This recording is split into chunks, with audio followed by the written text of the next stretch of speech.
And welcome to another exciting episode of the KLIQ Nation's Comic Book Chronicles. Is that the right music? No, it's supposed to be applause. Oh, okay, the applause. Starting out great. I'm your host, Tim D-O-double-G. Damn it. There we go. And as you can tell, the man that usually controls the sound effects, Agent 70, is not here tonight. He had some things he had to take care of, so if he happens to be able to make it on, he'll jump on, but if not, we'll carry on in his stead. And like I said, I'm Tim D-O-double-G, joined by at PCN_dirt on Twitter. Hey guys. No applause. I get cha-ching? What is this? Doesn't he do the cha-ching?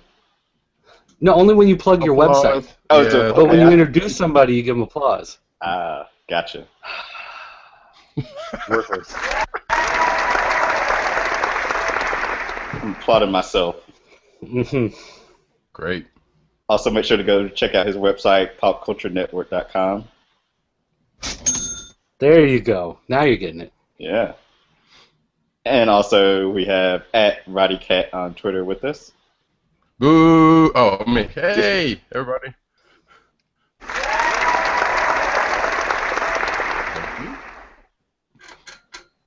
And also make sure to check out his news Twitter account at NewsNerdsNeed. Do it. Make sure to check out the website, thekliqnation.com, where you can find previous episodes of Comic Book Chronicles and comic book reviews. Follow the Twitter account at thekliqnation. Like the Facebook fan page, facebook.com/thekliqnation. Add us to your circles on Google+. Just search for The KLIQ Nation and make sure to join the Google group. Subscribe on YouTube to youtube.com/thekliqnation. Subscribe on iTunes and Stitcher Radio. Remember, we record live every Thursday night, 9 p.m. Eastern Time. Just check out thekliqnation.com. Use the hashtag Comic Book Chronicles on your favorite networking sites. And I think that's it. My mind wants to go blank now since I have to do two things at once. Mm-hmm. A little too difficult, huh? Yeah. I'm getting it though. And also, let's see. Yeah. I just looked at the image of the cricket and it just like distracted me. I think that's about usually all we plug. So with that, we're going to get going to the news of the week, provided mostly by our friend here, RowdyCat. My pleasure. Many thanks. Not a problem. Point out my Falcons are putting an ash whooping on the Tampa Bay Buccaneers, 27-0 so far. If Thursday this night is football. If this is about 10 years ago, I would have said boo. Alrighty, so we got Thanos versus Hulk coming from Marvel and Jim Starlin. So Jim Starlin's been doing a lot of Thanos-centric work for Marvel with, I think it was Thanos Imperative, or I think that was the name of it. And there's another. He did that. The guy there's a guy down here or something. I think that was his. Yeah. So they're trying to put a lot of content out there since he's big in the movies. Well, one would say that Thanos is Stalin's wheelhouse. Yes. And we also had the 2014 December solicits were announced this week. So you can go to your favorite comic book news site and check all those out. Joshua Hale Fialkov announced Punks, the card game, coming with Punks the Comic #1. Marvel and Netflix's Daredevil finds its stick. Let's see who that was. So was Stick? I'm not as familiar with Daredevil as. Stick is basically Daredevil's mentor. Is Yeah. he the one Wasn't he like the blind janitor? Correct. Yeah. Or yeah. I don't know. I mean, yeah, he was blind. Yeah, I can't remember if he was a janitor or not, but yeah, Is he the one that taught him how to fight? right. Okay. So, The Bourne Ultimatum, Silence of the Lambs, and The Hunt for Red October actor Scott Glenn has been cast as Stick, Matt Murdock's mentor in the martial arts, in the upcoming Daredevil television collaboration between Marvel and Netflix. The gritty version, supposedly, as they keep saying. Amanda Pays to reply as 1990 Flash role on CW's The Flash. Okay. Captain She was Marvel. also in Max Headroom. Yep, that's right. Let me see what this person looks like. Also, Captain Marvel celebrates a 100th issue in December. So I'm sure that'll be a double-sized issue with lots of guest artists. Actually, the December solicits, I guess, named some of the artists that'll be on board for that. Of this Captain Marvel or just No, just Captain in general. Marvel? Just in general, because I think that's like this plus her book from. Miss Marvel? Yeah, I think this the last version and Miss Marvel, I believe. Okay. As a matter of fact, Okay. yeah, it says 50 issues of Miss Marvel that started in 2006, 17 issues of Captain Marvel from last time, and then these. And there's a David Lopez is doing a cover. There's a pretty sweet throwback callback to the Miss I've Marvel. actually kind of been enjoying Captain Marvel since the relaunch. It's been pretty good. Hasn't been bad. Let's see. Edwin Jarvis cast in Marvel's Agent Carter. Of course, this is Edwin Jarvis, the actual person, and not the AI that Tony Stark uses in the cinematic universe. James Darcy from Let's Be Cops and Cloud Atlas has landed the role of Edwin Jarvis, Howard Stark's butler, and an unexpected ally to Peggy Carter on Marvel's Agent Carter, due on ABC this winter. Marvel.com reports that Darcy's Jarvis, originally the Stark family butler in the comics, but turned into an AI program, Jarvis, voiced by Paul Bettany, when paired with Tony Stark in the MCU, will help Peggy navigate her way through what may be her most dangerous mission yet. So probably she'll be. I was about to say she'll be his Alfred, but that's not. I mean, he'll be her Alfred, but that's not necessarily true. Yeah. Her acquaintance, Sure. associate, other A words. Sandman's Lucifer to get his own TV show from Fox. But this I don't know. Well, getting a pilot, right? It's not confirmed yet as a series. I guess it would depend on which site you go to, probably. This is from multiversitycomics.com. According to a report from Deadline, in addition to the myriad of other comic book-based television programming you're about to see, blah, blah, blah, Sandman's Lucifer will get his own program care of Tom Capinos of Californication to air on Fox. With a pilot commitment in place, the blurb used to describe the series is interesting. Lucifer has a big, yeah, and blah blah blah. Yeah. Walker and Evely announced as creative team on Dynamite Shaft. Yeah. Which we had heard about this book from like months ago. Yeah. They had never. I don't think they'd ever said anything about. I guess they're saying, "Hey, we're about to do something." So. Or maybe they just announced a creative team on it. Maybe. Correct. They're going to show the Wayne murder scene before the Gotham premiere. Yeah, actually, it's a website you can go to, and I guess it's kind of one of those. You can pan around and check the scene out. Then you click through stuff, I guess. Which, by the way, Gotham starts Monday. Yeah, I gotta set the DVR for that. Yeah, and Agents of Steel starts back Tuesday, so this is going to be a fun week next week. Yeah, actually, speaking, I forgot to mention during the plugging Cold Slither Podcasting Network, which we are a part of. There might be some things in the works as far as covering all these comic book TV shows that'll be on TV this year. So stay tuned for that. Great. Sony's TV Powers. The first photo of Charlton Copley and Susan Hayward's Christian and Dina. So. Yeah. So basically, they just showed the first pictures. There was a lot of news to come out that I don't think was said before. Like we knew it was starting in December, and we knew it was for PlayStation Plus people to get. Well, PlayStation Plus people were going to be able to see the whole series for free, but everybody gets to see the first show. Was that it? And they just said, hey, who's in it and who's producing it. That was pretty much the takeaway. Okay. Arrow adds Captain Boomerang to its Rogue Gallery. I had to keep checking this link because I was like, that's got to be a typo, right? No, I thought about that too because I was like, wait, why are they doing it? But we know why they're doing it because it was like, well, if they put it in an Arrow who's already in there, then there's less to do when Flash comes out. Yeah.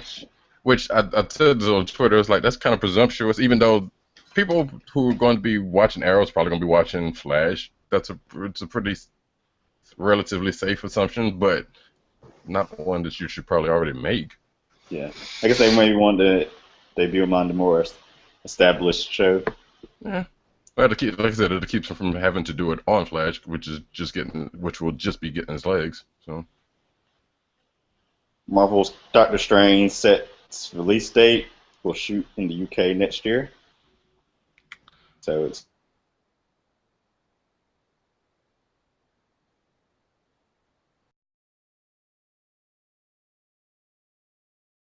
'26 Nima and DC team for Justice League Gods and Monsters Chronicles animated miniseries to launch before the straight to DVD release of the same name, the animated adventure. Right. And being done by Bruce Timm, if I'm correct, if I'm not mistaken. So, kind of interesting. More publishers join No DRM movement at Comixology. I didn't check to see if it was in. Eric forwarded that email to me also. Oh, okay. So, and of course, the DRM is. Someone explained the DRM. It's like I know what it is, but I don't know how to explain it. It's DRM is it's the digital rights right? management. Mm-hmm. Basically, what it means is when you buy a comic on Comixology, you can read it through the Comixology application, which is their website or the app for your iPhone or Android device. If it's DRM free, like Image and I think Dynamite Now and whoever those companies are, mm-hmm. you can actually go to the website after you buy the comic and you can download a CBZ or PDF of the comic, which is yours to do with as you see fit. Right. So you can download it, save it to your hard drive. If you want to send it to a buddy so he can read it, you can do that. They ask that you don't, like, hey, make your buddy pay for it. But there's nothing to stop you from just downloading it and doing whatever you want with it. Or backing it up, just for having backup sakes, Yeah. Although there are ways that you can back up the ones that they tell you can't, right. But we won't talk about that here. Okay.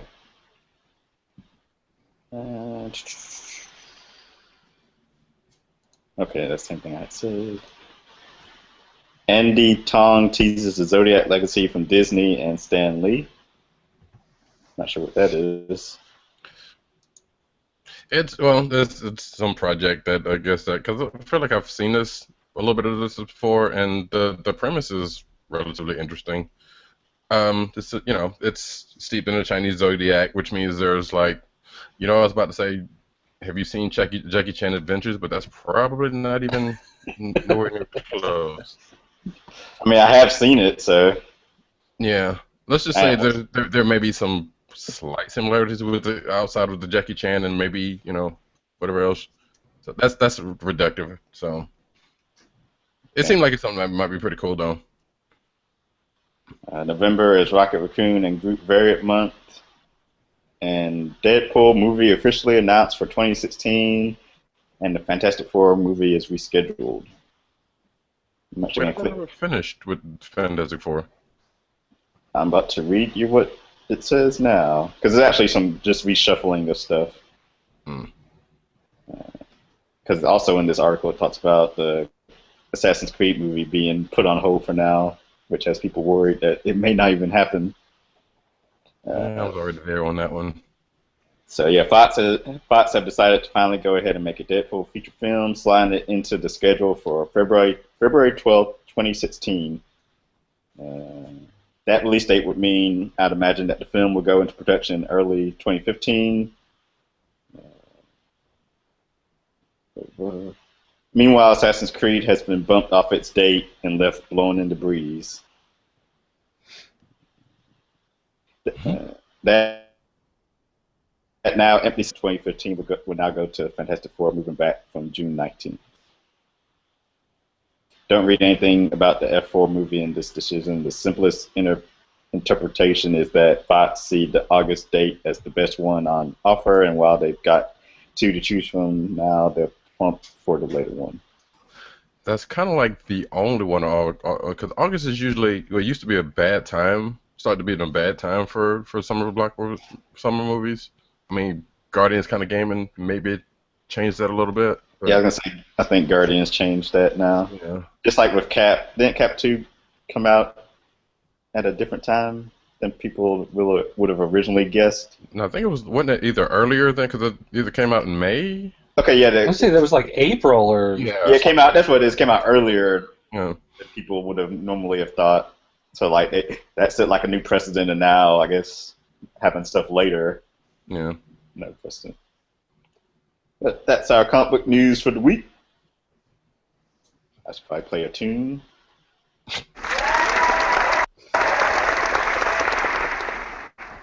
Yeah. huh. Let's get ready for the comic book reviews of the week.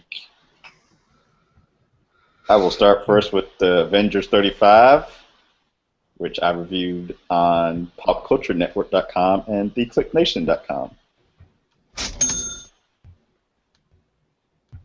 So this is, of course, the 8 months in the future time runs out beginning that works its way back. Actually, I guess it doesn't work backwards. It jumps forward, and then it's going to, I guess, assume it's going to go back to count back up to the end. I think that's how it goes. Either way, this is a glimpse of the future where we see Hickman, Mumbo Jumbo, but done at least in an exciting way where we get teases of stuff to come. In an exciting way. Yeah. Well, all the Hickman and Mumbo Jumbo is seeding and planting, seeds for stuff to come. So that's always like the boring stuff. And now we're actually getting into some action. So we have lots of plots here. We have Sunspot and Smasher and Cannonball and Manifold off in space in one location. Basically, I guess it's wherever with the Shi'ar. I guess that's not a spoiler saying that. With the new development between Smasher and Cannonball. Let's say, that's probably an inevitable one. I have a question about that, but I don't want to say too much to spoil. Okay. Maybe I'll ask you about it off the show.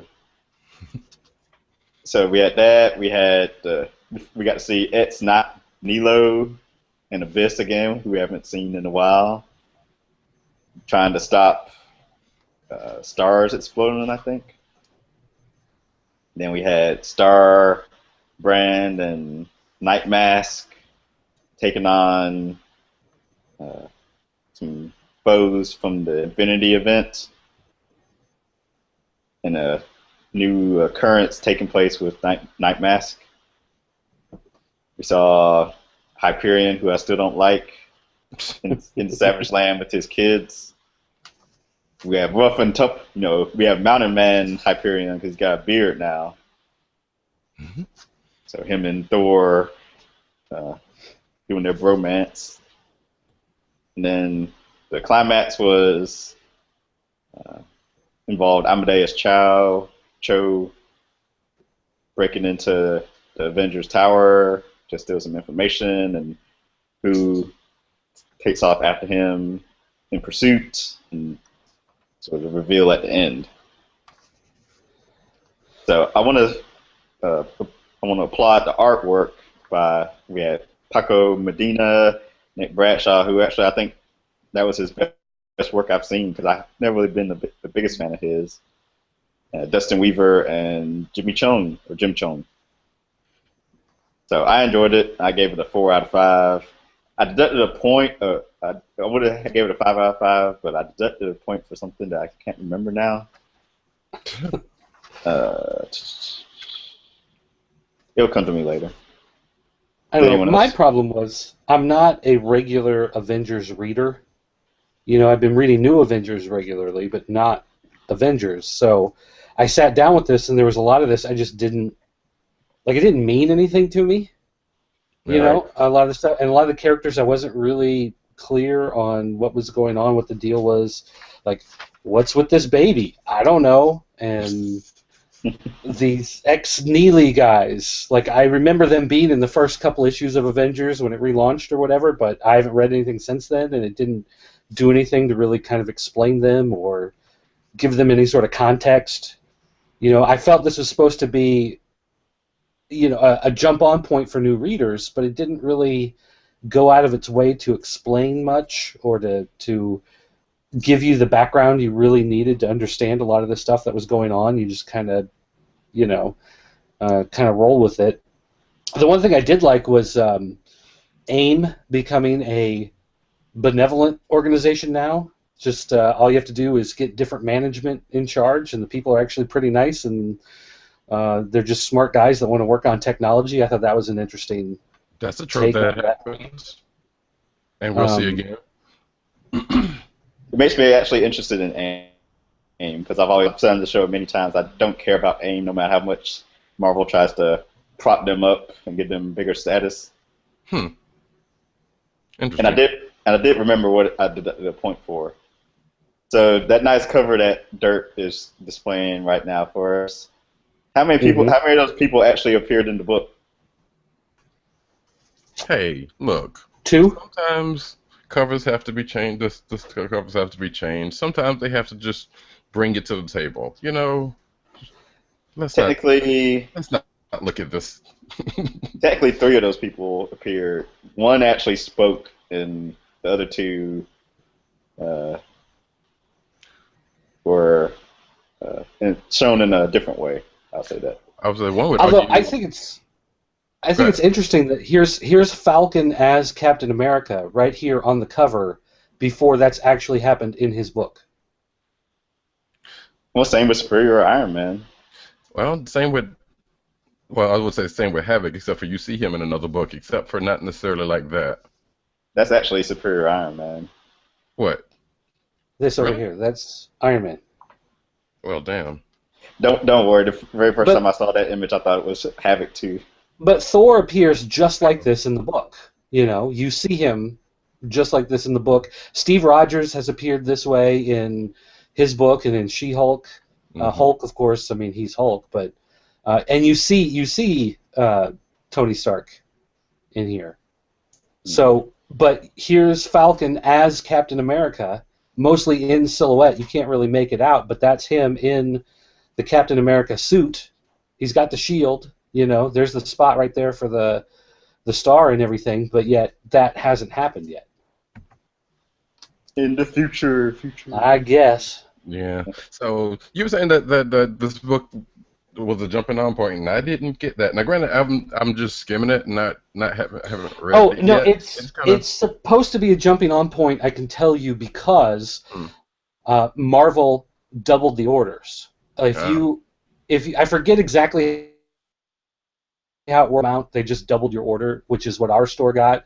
If you're a bigger store that orders, 100 copies or whatever, then you get some sort of percentage. But for a store like ours, we don't order, 5 dozen copies of Avengers every month. So our order, they just straight doubled and gave us as many as we ordered on top of that for free. So we would have extra copies because this is supposed to be the start of the event, the jumping on point. This is where you're supposed to grab all those new readers.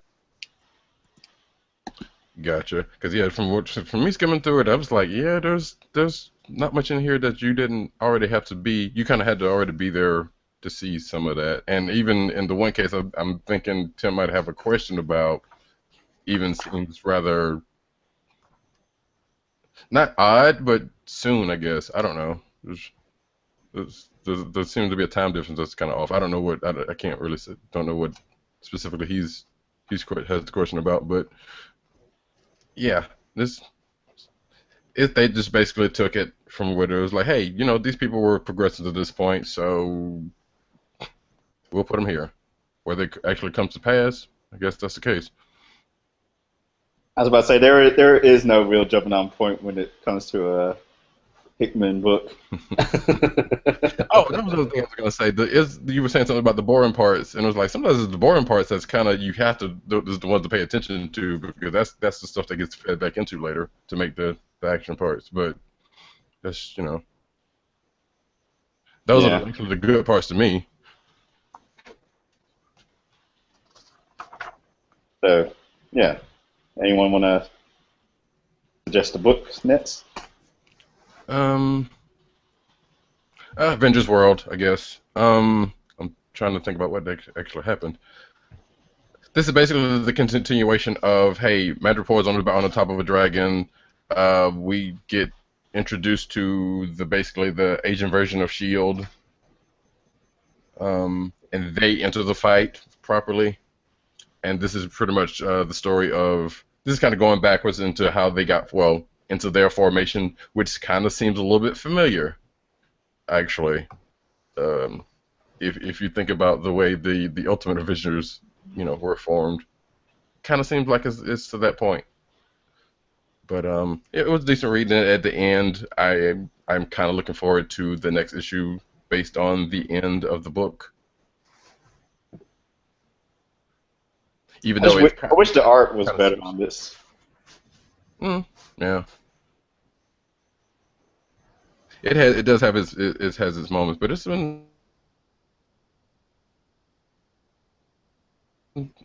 thanks. I don't want to say the cover is misleading, but it's a good cover, but it's not necessarily indicative of what of anything that goes on.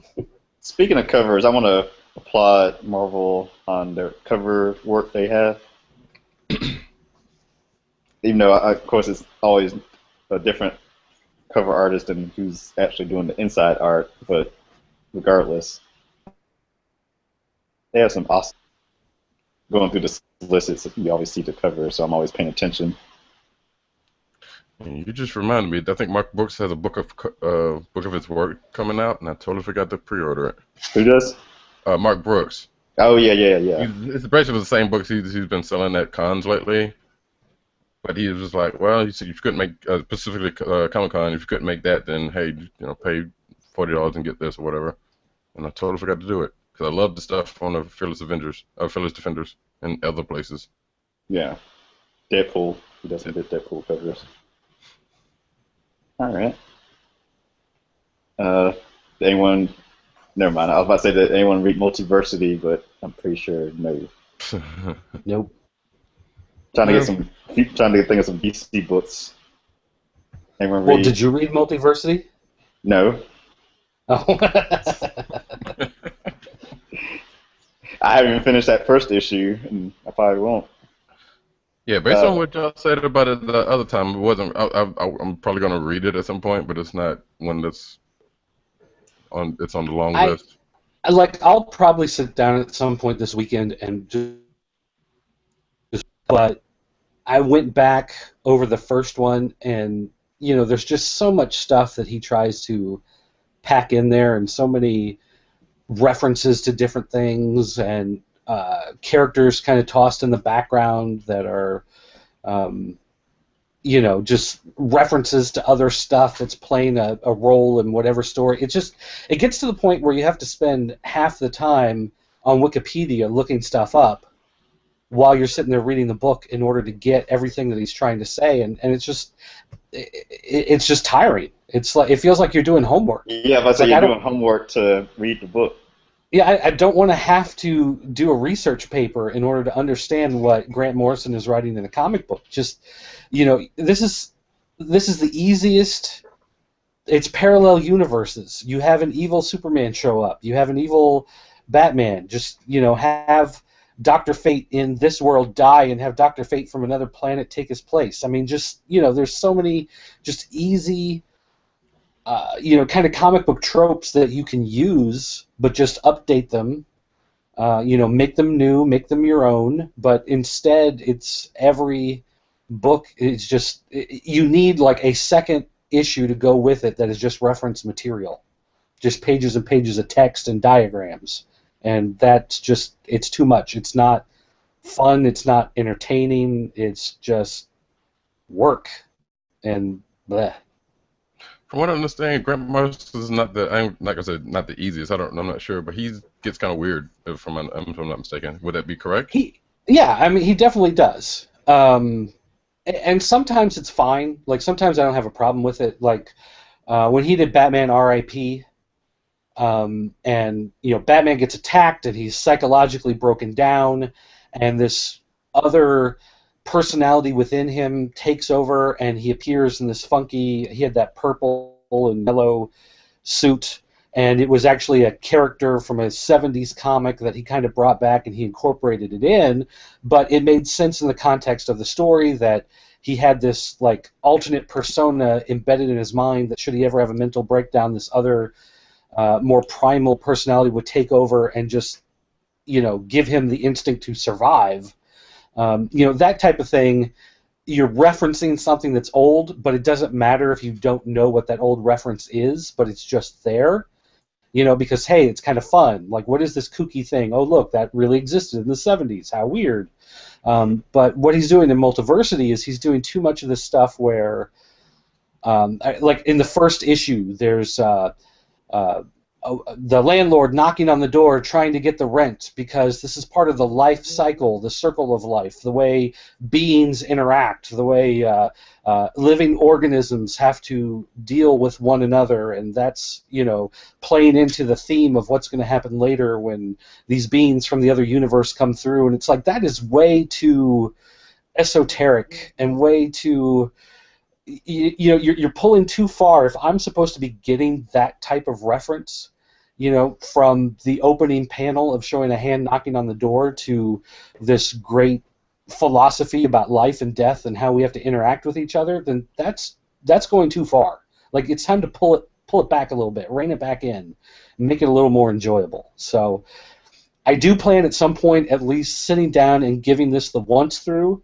But if it starts getting crazy and esoteric and stuff is happening out of nowhere and characters are appearing and you're supposed to know who they are even though you have no idea, I'm not going to Wikipedia and I'm not looking it up. I'm not going to IGN and reading the Cliff's Notes of the issue just so I understand what's happening. If I can't get it on the first read-through, I'm done. Like I'm not going to spend that much time on it.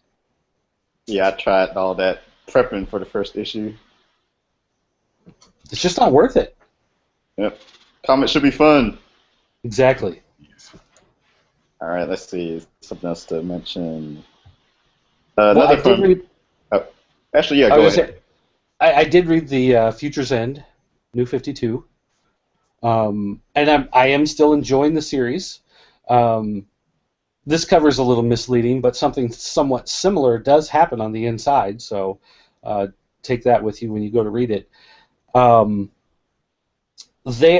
the story is progressing, they are doing a much better job of fleshing out characters like Mr. Terrific and fleshing out some of the characters like Grifter, giving you more of a reason to understand why they're there and what their motivations are, what they're doing.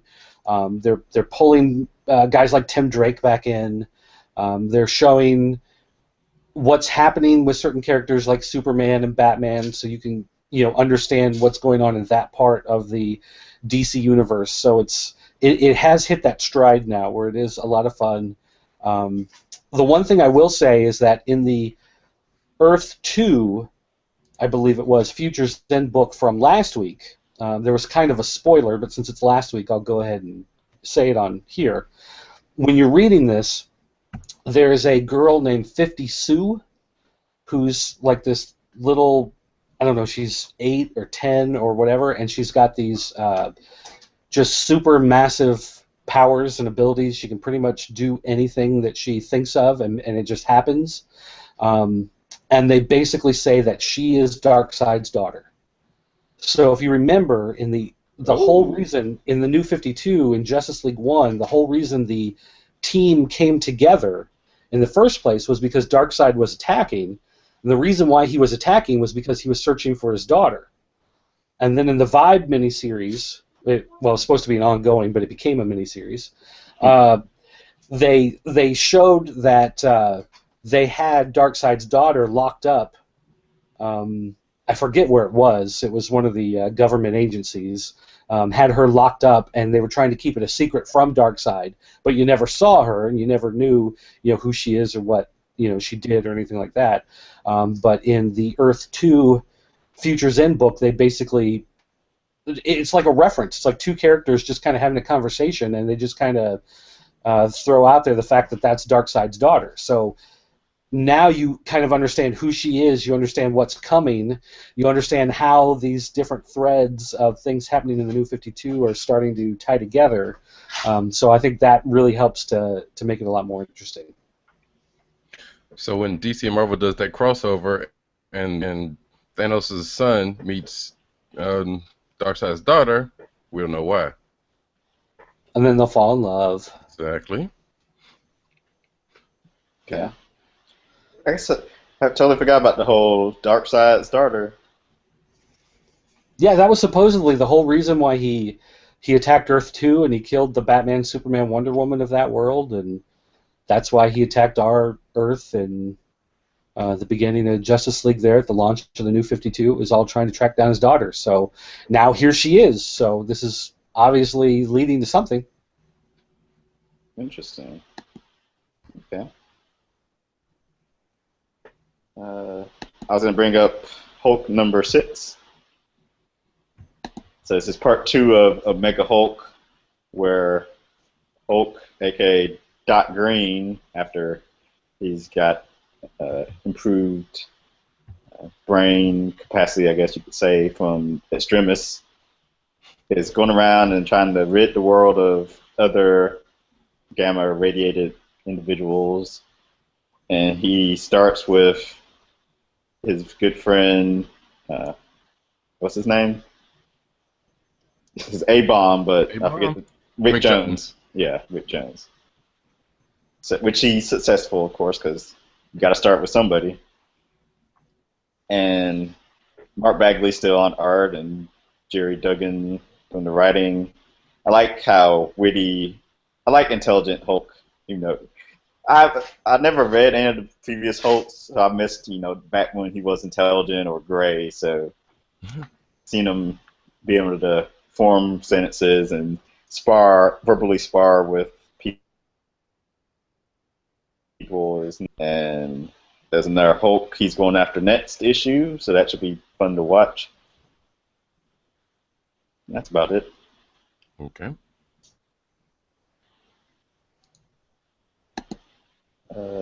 Thor: God of Thunder number 25 is the finale of the run. A great one, I must say. Thor's another character I never read any of his single issues before. I guess before the Marvel Cinematic Universe exploded. But I've definitely enjoyed Jason Aaron's take on Thor. This issue is I don't know if it's double sized. It's a larger than normal issue. And it shows tales from the past. It starts with Thor's 3 granddaughters going through like the library in Asgard, going and reading like the different tales that have been documented. You find out Malekith's origin, which I didn't know. You hear of a story of young Thor taking on frost giants and with his Vikings friends in the past, and I guess I don't know if that was foreshadowing, I guess, how Laufey comes back or whatnot, or something that's going to happen in the future. You had what else? yeah, Malekith's origin, young Thor, Viking Thor, and then uh, it ends with the girl. Like one of the daughters is mad because she's tired of reading the stories of other people fighting, and she's not getting the fight, so she's getting impatient. And then all of a sudden they discovered this secret book that's locked with chains. So if it's locked with chains, that must mean something juicy. So they break the chains to start reading it. And it's basically telling the story of the female Thor who we're gonna be introduced to soon. And it kind of sees all this stuff that's coming up in the future, like the war of realms, which I guess Malekith is gonna cause some kind of war between the realms. And then you have, like, of course, you get the full page splash of things to come in the future. And I want to say it looked like either Yondu or Guardian from Shi'ar with the Mohawk. And then of course you have like trolls and frost giants, I guess, and Loki with one of his horns broken on his little head plate thing. And of course Thor shows up and demands they close the book and get lost. And then it ends with him. It shows him on the moon still trying to lift the hammer. Oh yeah, and the name of the book that they found was called, just the title of it on the front was Unworthy. So. I was going to ask you, were there 13 ghosts in that book, but you already answered that. Yeah. Does Thor in this series have the robot arm that they showed him with in Avengers? In Avengers? Oh, You know, in Avengers, they showed him well, 8 months in the future standing on the mountain with Cable's arm. Yeah. Well, isn't that the Destroyer's arm he's wearing in the future? Yeah. Old Man Thor is wearing the Destroyer arm, so maybe I guess he gets tired of Cable arm and switches it for an updated model. Was that what he's got on the cover of this book? Yes, that's the Destroyer arm. Okay, all right. Yeah. Which ever since he introduced Old Man Thor, King Thor in the future, he's had that the Destroyer arm. So I guess he gets it, or gets a different arm sooner, coming up sooner than we thought. So Thor #1 next month. Yay. Who's got something else? What about Miles Morales' Ultimate Spider-Man? I didn't get to it. Oh, you're missing out. I know. I'm mad. I mean, it's once again, I will say this: it's well written and it's beautifully drawn, and so it's hitting all the right notes. You know. I thought I felt a butt coming. No, actually, what I was going to say was, this is one of those issues where not a lot actually happens in this particular issue, but there are maybe 2 or 3 cliffhangers that are just kind of left dangling at the end of this book that should be answered in the next issue. So as far as this issue goes, it's nothing in this one technically happens, but this is all about building up for what's going to happen in the next book. Some of the big things are Green Goblin escapes Osborn, and he goes to J. Jonah Jameson's apartment, and he basically wants to bare his soul and tell Jameson his life story, and he reverts back to his human form and goes on the record and just starts having a big conversation with him. The 2 Spider-Men who have been going around robbing everything, wearing the powered-up suits, are basically breaking into the police super-powered evidence locker and stealing some other kind of technology, and they're apparently doing it for someone else. Dun dun dun. So we'll have to see where that plays out. They don't unmask them, do they? They do. Okay. You see, but as far as I'm aware, they're nobody. They didn't strike me as anybody I'm supposed to know who they are, but it does show who they are, what their relationship is with each other, and how they're working for somebody else. Oh, and the Maria Hill police detective in this world, the one who's been trying to get close to Miles for a while, finally sits him down and he basically tells her his whole life story. And she's starting to put some of the pieces together that he seems to have missed from his history. So, but of course you don't know what any of that is in this issue because it's leading up to some sort of revelation in the next issue. So, like I said, there's nothing in this particular issue that it's like, oh my gosh, you have to have this one, but it does set up so much stuff for next month. At least 3 cliffhangers I can think of, and maybe a 4th one. I'm not sure if they'll actually explain it in the next issue or not, but all these things that they're setting up to explain. So it's if nothing else, it's going to get you anticipating the next issue that you have to wait a month for. Nice. Cool. Uncanny. Not Uncanny X-Men number 32.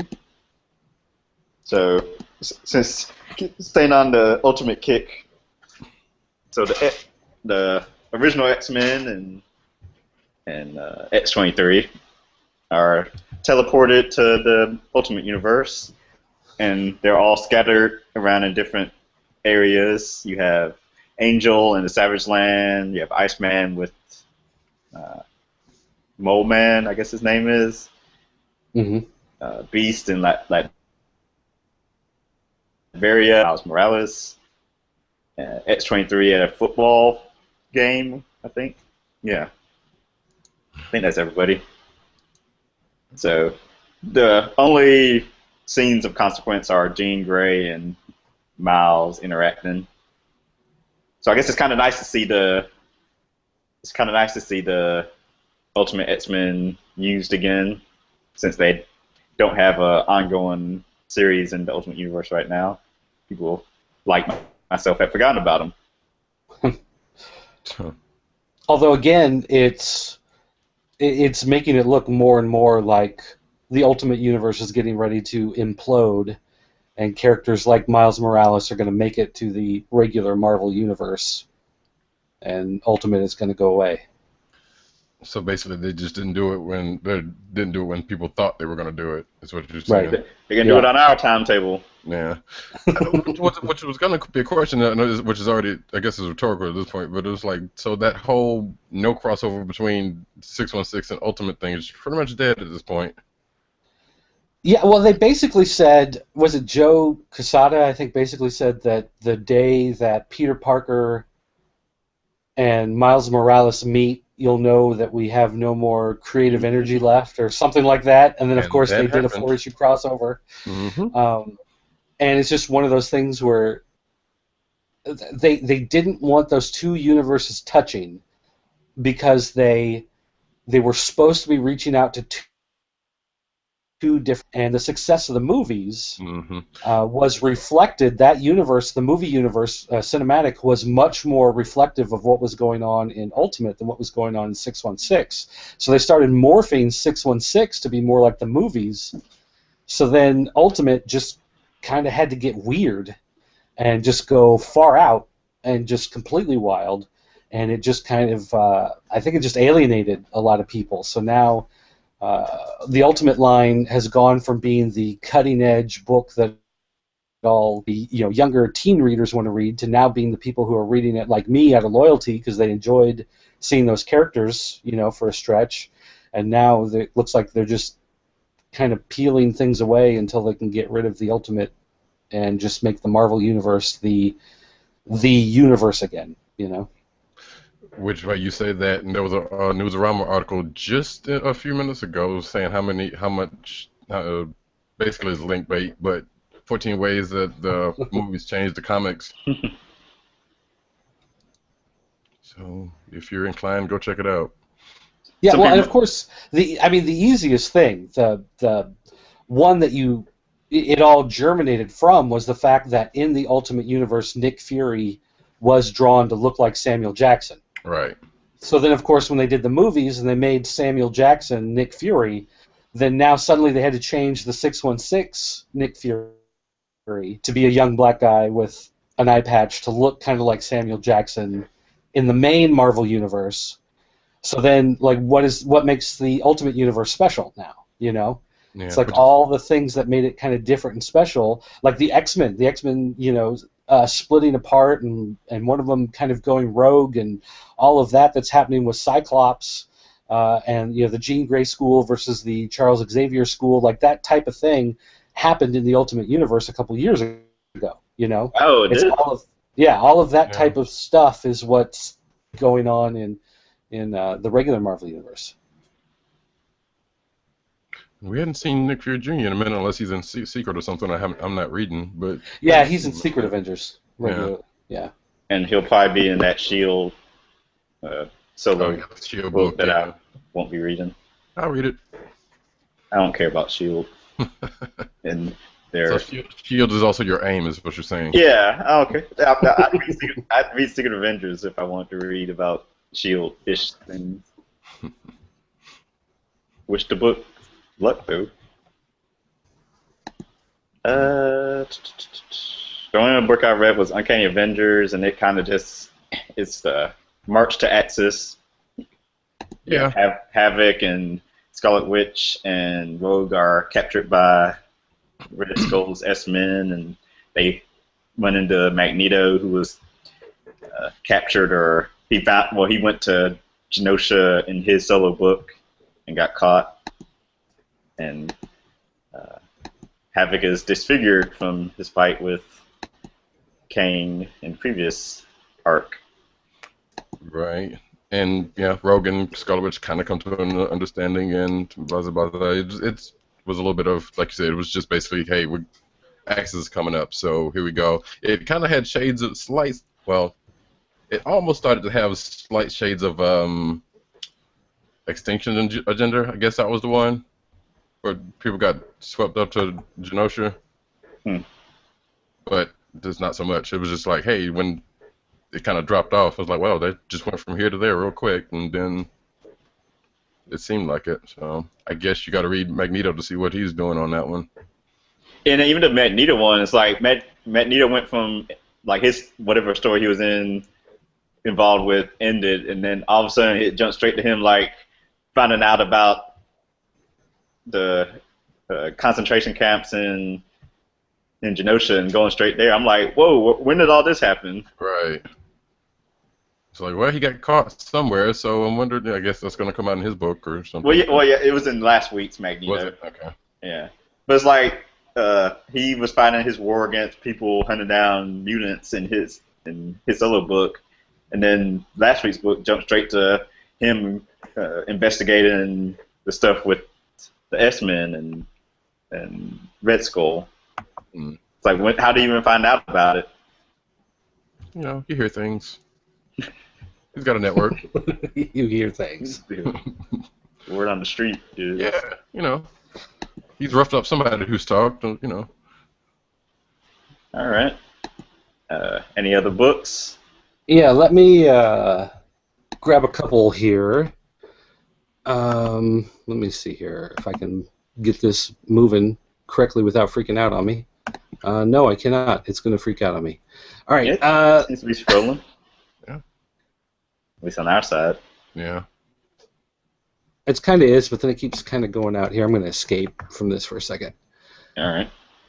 So, Spider-Gwen came out this week. I didn't read it yet, but... Oh, yeah, I did read that. How did I not put that on my list? How was it? Edge of Spider-Verse, #2 with the Spider-Gwen, as people have been calling her. I liked it. Jason, I always kind of cringe when writers use kind of like slang terms, lingo, when writing teenagers. But it wasn't horrible. That's the only thing I'd like to deduct points from. But like Robbie Rodriguez's art and Rico, I forget the colorist, Rico something. He did the colors were great, and I just like the Spider-Woman's outfit. One, and basically they do the whole reversal of fortunes. So Peter is dead in this universe because he was getting picked on in school, and he, I guess, took some serum, and I guess he becomes the lizard in that universe. But then, of course, dies. So even though this is like a one and done issue, they still did like the previously in Spider Woman and do like a recap. Right. And like, Well, aren't all of these characters going to reappear in some big event thing? Like, isn't the whole point of Spider-Verse. yeah? Yeah. And actually, they say in Amazing Spider-Man #9 we'll see her again. Yeah. So, but Okay. yeah, Rico Renzi, I see from the cover, is the colorist. Yeah, I'm happy to see Robbie Ride on something else. He draws Federal Bureau of Physics, which Oh, for real? yeah, that's him. So I'm happy to see him in doing this. So I'm looking forward to reading this. Okay. I'm going to jump to a book that's a non-Marvel, non-DC.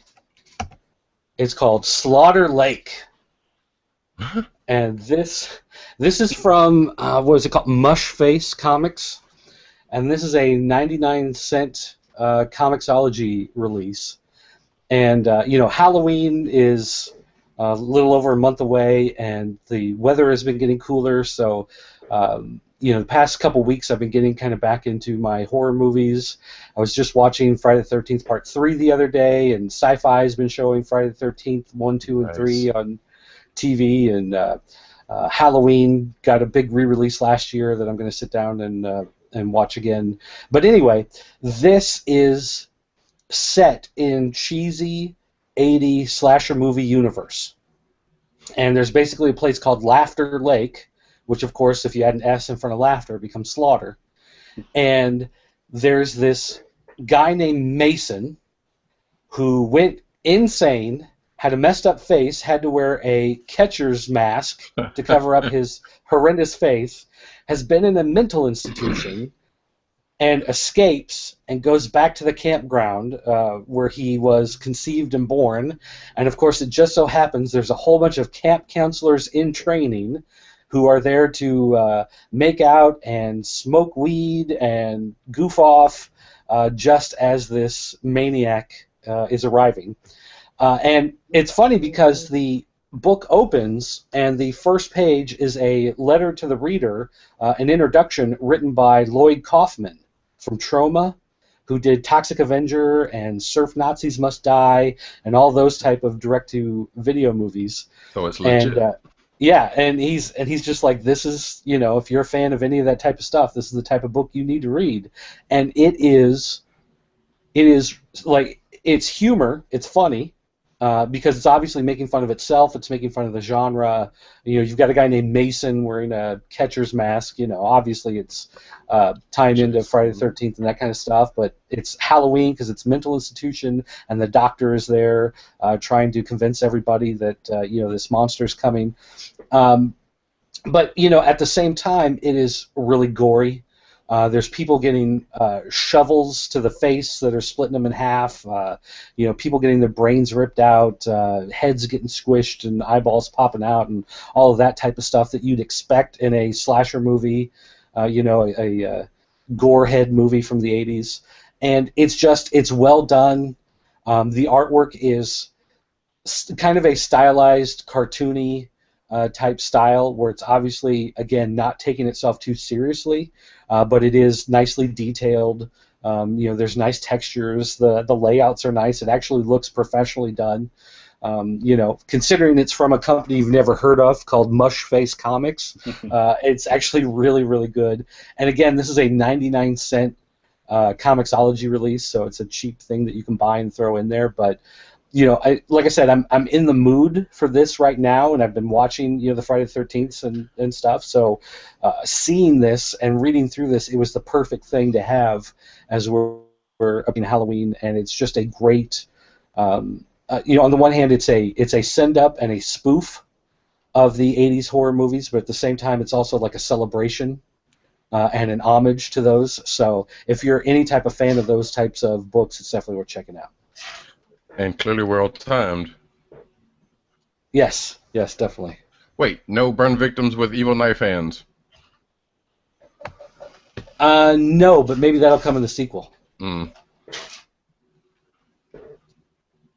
So anyway. Yeah. Cool.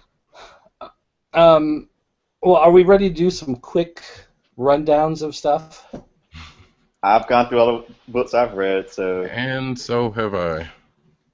All right, then let's do I do have a throwback one if you want one though, that I haven't read yet. a throwback one. Yeah. What's that? Well, so as I said, as I said earlier, oh Lord, what am I doing? Gotham starting up next month. I mean next week. Excuse me. So therefore, Comixology has a sale on the whole Gotham Central line of books, and so I just grabbed them. I haven't read them yet, but I figured that's gonna be this weekend.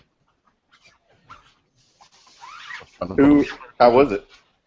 I just skimmed through the first issue, but I hadn't really, so I can't really, it seemed like it's going to be alright, but like I said, I hadn't really read into it, so. Okay. Yes, that'll be. I heard good things about that series. Yeah, and I actually talked about it last week, so it was kind of fortunate that this happened. They had a couple of writers on that, right? Like Greg Rucka, I think was one of them. Let's see, Rucka's writing it. Brubaker and Rucka. Ah. Brubaker and Rucka. Tag team. So you know what you're getting into. So now we are ready for rapid reviews. All right, let's run through some of these Futures End books. So Wonder Woman and Superman Wonder Woman are a two-part story. So you start in Wonder Woman, and then it continues in Superman Wonder Woman. And what you find is Wonder Woman recently in her book has become the god of war. She's taken over the mantle. And she is basically fighting a battle in the, I forget what they call it, the nether realm or the after realm or the under realm or whatever it is, where all the dead people are going, but they're still fighting for the rest of eternity. Mm-hmm. And so she's in there fighting all these evil forces, and at the end, Superman appears.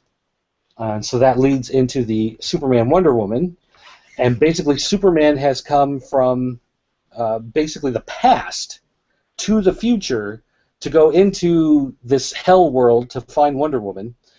He's the Superman from 4 years ago, so that would be a year from now.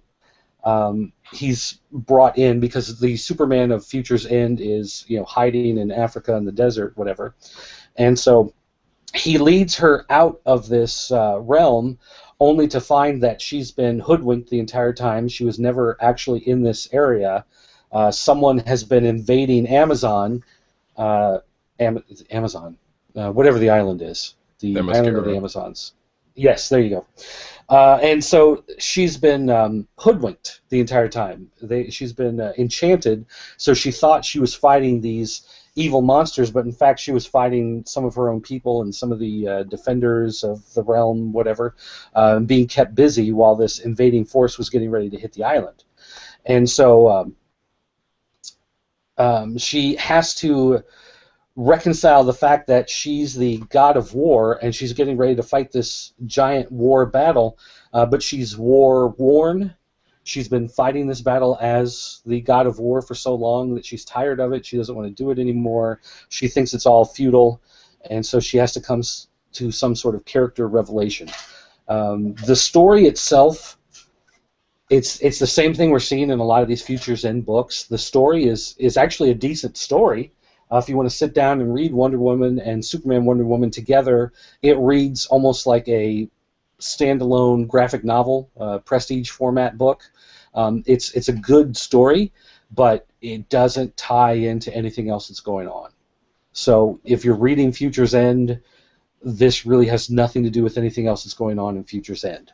I will say, though, that the Superman Wonder Woman book is actually drawn by Bart Sears, someone I haven't seen doing comics a lot recently, so it was good to see him back, and his artwork's always nice, so I was glad to have that there.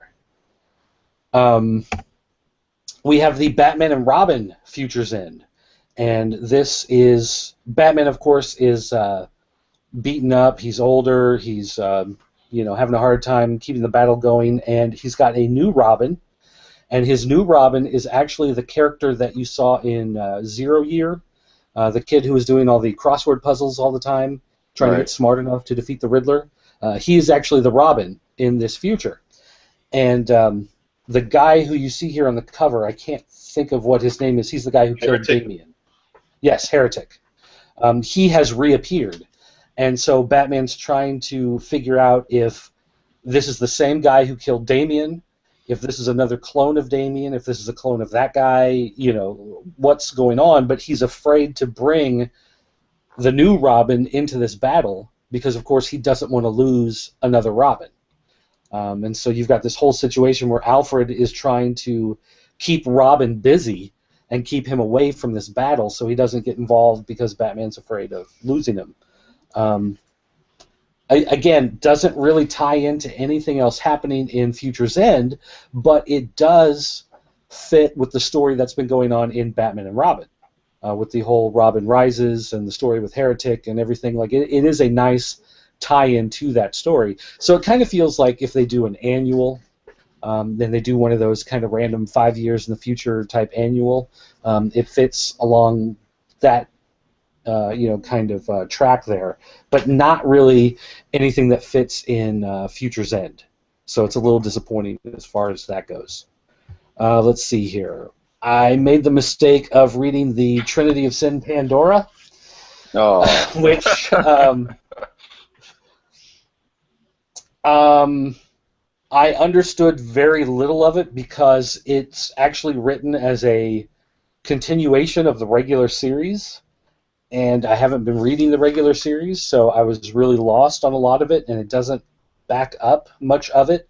But basically, what you get out of it is she's been chasing after the incarnations of the seven deadly sins, and as it turns out, those sins are versions of her from alternate universes in the multiversity. So they are all, I guess, different aspects of her, different versions of her. Somehow, when she opened the Mother Box skull and let Darkseid into the universe and opened the barriers between the multiple universes, she let the evil of herself from these other universes into our world, I guess. That's how I'm reading it. I don't know if that's right, but that's kind of what it seems like. But regardless, it was just it didn't feel like it really meant anything, and it didn't tie into anything else, and it was hard to follow. So I consider that one a failure. Which I guess compared to a lot of the other ones, the Justice League. This was the continuation of what happened in the Justice League United Future's End. You've got Captain Atom on the moon who's been being held as a prisoner by John Johns. He's letting all the other bad guys out so that he can distract the Justice League so he can escape. And in the end, they basically just trick him into thinking that he's back on Earth before he turned into Captain Atom and he's living a nice life, and that makes him fall asleep, and that's the end. So really a very anticlimactic story. Just felt completely pointless at the end. Really, really disappointed, considering that's supposed to be like the flagship, book, Justice League. That's what kicked off the whole New 52, and it's one of the weakest ones of this whole deal. All right, I got two more here that I read, and then we'll wrap up this quick recap here of these Future's Ends. Batman Superman. This is basically the story of what happens after the fallout between Superman and Batman. Batman is... I was going to guess... I'm sorry, what's that? I was going to guess that I wonder if they fell out regarding the breakup between Superman and Wonder Woman. Well, no, it's actually... Something happens in the war with Earth 2, and Batman, it doesn't exactly say what happens, but Batman somehow tricks Superman into doing something he doesn't want to do, which ends up helping the war, but it kills a bunch of people. And it's one of those things where Batman said, well, this is necessary, it had to be done, and Superman is, you used me, how dare you, blah, blah, blah, blah, and Superman abandons humanity, basically, you know. So Batman on his own is forced to get some technology to fight off Metallo, who's supposed to be, you know, a Superman villain. He needs Clark to be there to take this guy on, but of course he's not. So he has to figure out some way to do it without him. And the whole time he's narrating a letter that he's writing to Superman, kind of asking, where are you? I know things haven't been right. We have to work this out. The world still needs you, you know, et cetera, et cetera. And then at the end, he defeats Metallo on his own. Superman doesn't come to his aid, so he just decides, well, if Superman feels he's too good for this world, then fine. The world doesn't need more, and he ends up taking the letter that he wrote to Superman and throwing it into the fire, and he's getting ready to rebuild himself as the hero that this world needs. So I'm hoping that this is actually foreshadowing his return in Future's End, that we're going to see this triumphant Bruce Wayne return somehow in Future's End, although reading the latest issue of Future's End, I'm not sure how it's going to work out, but nonetheless, that's what it appears is happening. And then the last one I read was Supergirl, and okay, so this ties into her series. It does tie into some of the things that have happened in her book. It brings her back in touch with Cyborg Superman, who is her father, remade as a herald of Brainiac. It works on all of that story. The problem is that none of it happens on Earth until like the very end, and it really has nothing to do with what's going on in the rest of Future's End because of the way it's divorced. Everything else is happening in Future's End.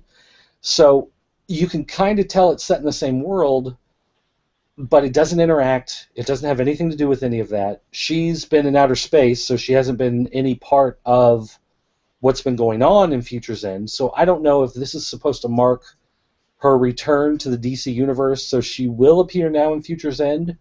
But they base this whole story around all these other characters that she's met in the time between where she's at now and 5 years in the future. So it's all characters you don't know. It's all people that you don't care about. It's some long-lost love of hers from a couple years ago, which would be a couple years in the future for us. So it's someone we have no connection with and no attachment to.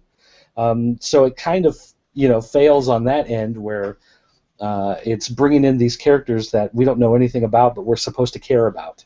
And so it doesn't really work as far as that goes. It fits the theme of what's been happening in her regular series, but I mean, as far as the actual characters are having any sort of emotional attachment, it just doesn't work. So there you go. That's what I read for Future's End this week, and again, some good stories. The Batman Superman is a really good read. The Wonder Woman and Superman Wonder Woman are a good read. The Batman and Robin is a good read.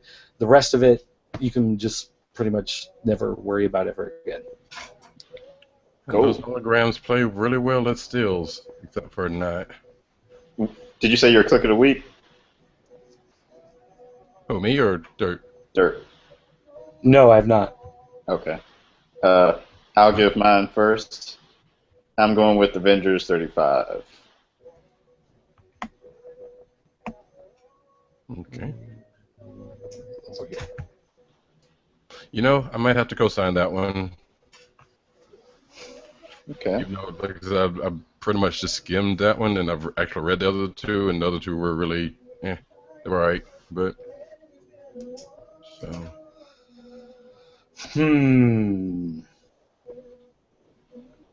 I want to pick New Avengers from last week, but I don't think I'm allowed to do that. Hey, I'll allow it. You know, I don't know if this weighs anything, but hey, you know what?